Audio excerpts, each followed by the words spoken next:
नमस्कार, स्वागत है आपका हमारे चैनल नॉलेजेबल बेलिना में। तो आज का जो हमारा टॉपिक है वह है रिसेंटली अभी जो कश्मीर के पहलगाम में टेररिस्ट अटैक हुआ है। 22 अप्रैल 2025 को न्यूज़ आती है कि कश्मीर के पहलगाम में दोपहर के लगभग 2 बजे टेररिस्ट द्वारा अटैक किया गया है वहाँ के टूरिस्ट पर। वैसे तो कश्मीर में पहले भी अटैक होते थे, आतंकियों के हमले पहले भी होते थे, लेकिन जो वह हमले थे वह होते थे सैनिकों पर। सैनिकों आपस में सेना झड़प होती थी, उसी के द्वारा आतंकी हमले होते थे।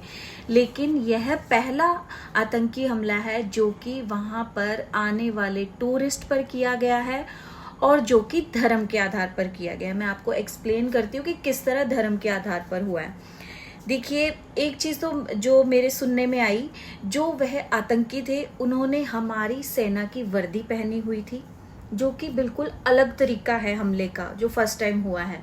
उन्होंने पहनी हुई थी सेना की वर्दी और सर पे लगाए हुए थे कैमरे, शायद वो रिकॉर्डिंग के लिए थे। उन्होंने क्या किया, सबसे पहले लेडीज और बच्चों को अलग कर दिया और जो जेंट्स थे उन्हें अलग करा। एक एक से पूछा गया कि तुम्हारा धर्म क्या है। जिन्होंने हिंदू बताया उन्हें तो उसी समय गोली मारकर मार दिया गया।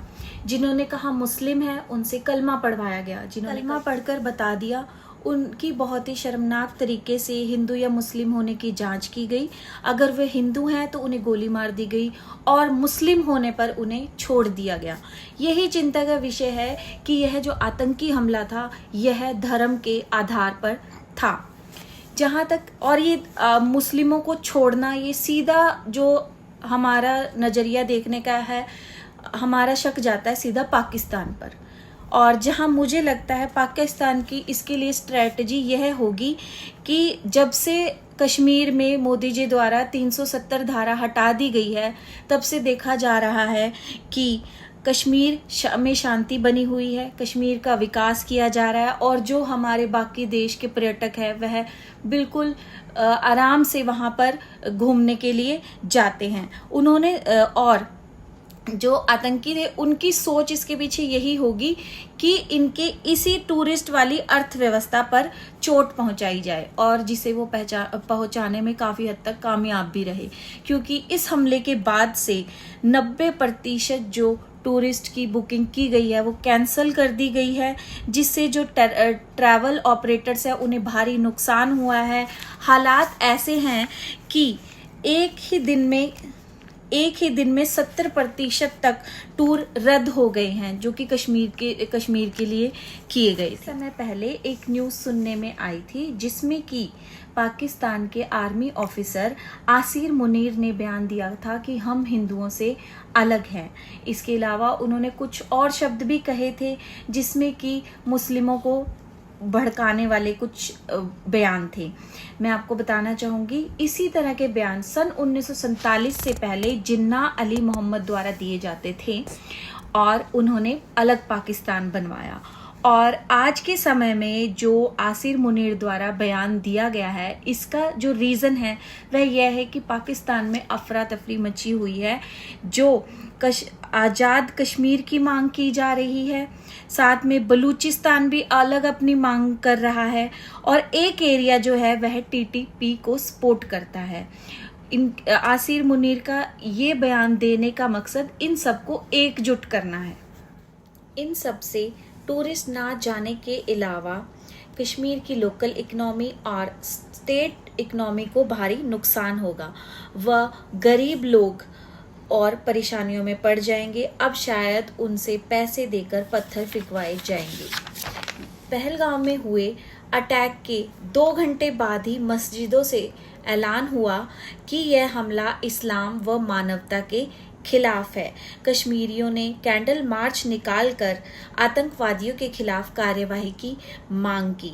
यह कश्मीर में हो रहे बदलाव का उदाहरण है, लेकिन इससे इस बात को भी नहीं झुटलाया जा सकता कि उन 5 आतंकवादियों में 3 पाकिस्तानी थे और 2 कश्मीर थे, यानी कि कहीं ना कहीं कश्मीर में भी आतंक पनप रहा है। मैं कश्मीर के लोगों से कहना चाहूँगी कि वे हमारा साथ दें। हम एक बढ़ती हुई अर्थव्यवस्था है, हमारे साथ कश्मीरियों का विकास है। पाकिस्तान व पाकिस्तानी कश्मीर की तो हालत खराब है। आपको हमारी फौज का साथ देना होगा, क्योंकि बाढ़ आए, बर्फबारी आए या कोई भी हमला हो, हमारी फौज हमेशा आपके साथ है। हमले के बाद कैबिनेट कमेटी ऑफ सिक्योरिटी की बैठक बिठाई गई, जिसमें कि 5 बड़े फैसले लिए गए हैं, जिनमें कि एक फैसला ये है कि इंडस वाटर जो ट्रीटी है उसे रोक दिया गया है, यानी जो सिंधु व उसकी सहायक नदियां थी उनका 80% पानी पाकिस्तान को दिया जाता था, लेकिन अब उस पर रोक लगा दी गई है, वह नहीं दिया जाएगा। साथ में एक और फैसला लिया गया है कि पाकिस्तानियों का जो वीज़ा है वो रद्द कर दिया गया है, वो 48 घंटे के अंदर अपने देश वापस लौट जाएं। ऐसे ही 3 और फैसले भी हमारी सरकार द्वारा लिए गए हैं।